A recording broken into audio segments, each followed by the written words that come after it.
हम जब माँ का प्रवेश करवाते हैं तो उस वक्त हम कौन सी माँ का स्वरूप लेके आना चाहिए। माँ के 9 स्वरूप होते हैं, 9 स्वरूप होते हैं।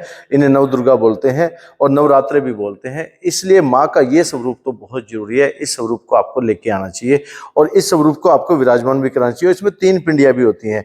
इसमें कौन कौन सी 3 पिंडियां होती हैं, ये स्वरूप आपको जरूर लेना है। इसमें महासरस्वती, उसके बाद है महालक्ष्मी और फिर है महाकाली।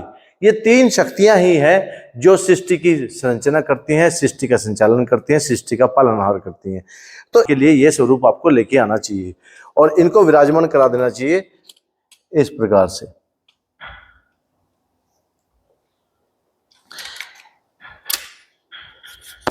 एक स्वरूप और है मां का, जिसमें आपने देखा होगा, ये महिषासुर है।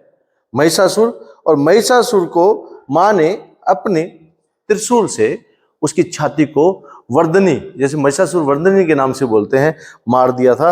और मारने के बाद महिषासुर ने मां से प्रार्थना करी कि हे मां, मैंने आपका उस अलौकिक शक्ति का स्वरूप देखा है, मैंने आपको पहचानने में गलती करी है। हे मां, मैं अज्ञानी था, मुझे नहीं मालूम था कि आप तो तेजस्विनी हैं, आप तो ज्योतिर्पुंज हैं, आप तो हर देवी देवताओं का शक्तिमान है, आपका अदम्य साहस है, आपकी शक्ति को मैं नमन करता हूं। और जिस वक्त मां के सामने महिषासुर ने नमन किया था और नमन करते ही मां ने कहा कि बेटा मांग, तू क्या इच्छा मांगता है।